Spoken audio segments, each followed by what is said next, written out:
les mémoires de Harry sont pointées du doigt à nouveau.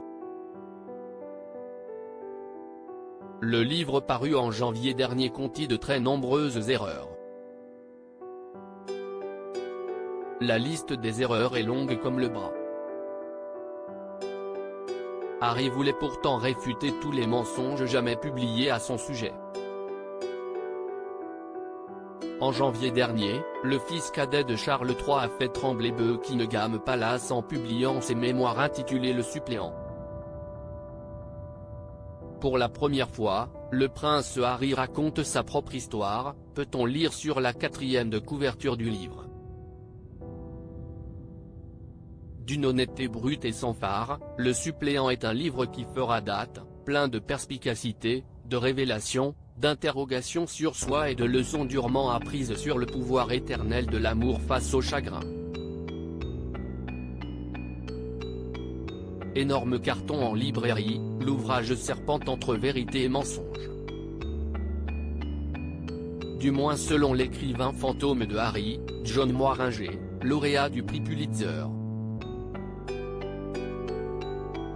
Sur Twitter, la plume de Harry mentionne de manière plutôt énigmatique les erreurs involontaires dans les souvenirs du prince dont il publie d'ailleurs une citation problématique, « Ma mémoire est ma mémoire, elle fait ce qu'elle fait, rassemble et conserve ce qu'elle juge bon, et il y a autant de vérité dans ce dont je me souviens et dans la façon dont je m'en souviens que dans les soi-disant faits objectifs ». L'attaque en règle de Harry contre les siens contient en effet son lot d'erreurs. Et la liste est longue comme le bras.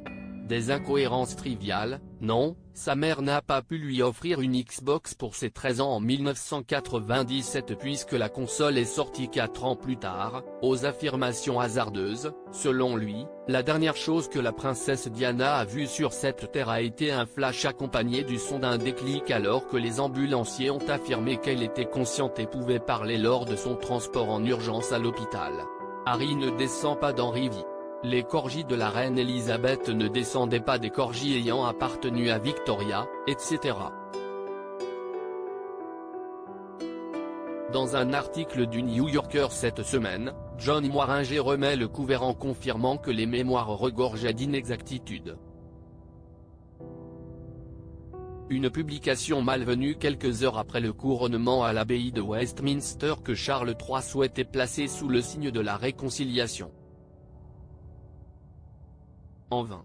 Les mémoires de Harry ont été vivement critiquées par la presse. Les journalistes anglo-saxons n'ont pas été tendres avec Harry et son prête-plume.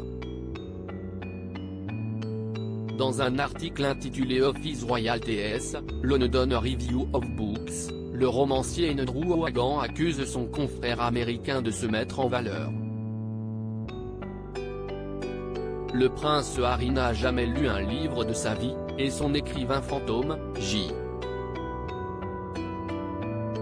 Moiringer, est donc invité à applaudir chaque fois qu'il s'attaque à Sartre ou à Faulkner, avance celui qui a écrit les mémoires de Julian Assange.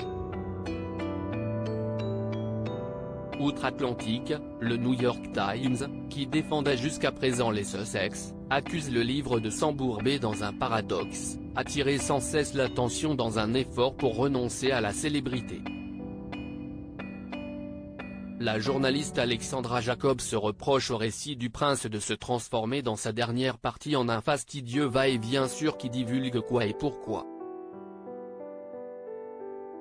Assailli par les critiques, John Moiringer avance que son client voulait à l'origine réfuter dans son livre tous les mensonges jamais publiés à son sujet.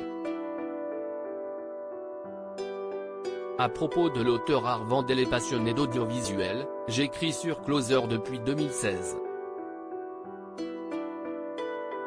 Jamie aussi raconté les mésaventures des têtes couronnées et connaît par cœur la série Seinfeld. Ces derniers articles et Charles III, une sérieuse menace plane sur son couronnement, la police britannique sur ses gardes prince Harry assigné à résidence à son retour au Royaume-Uni ? Nouvelle révélation sur sa veine. Meghan Markle absente du couronnement de Charles III, et si, finalement, sa stratégie était brie.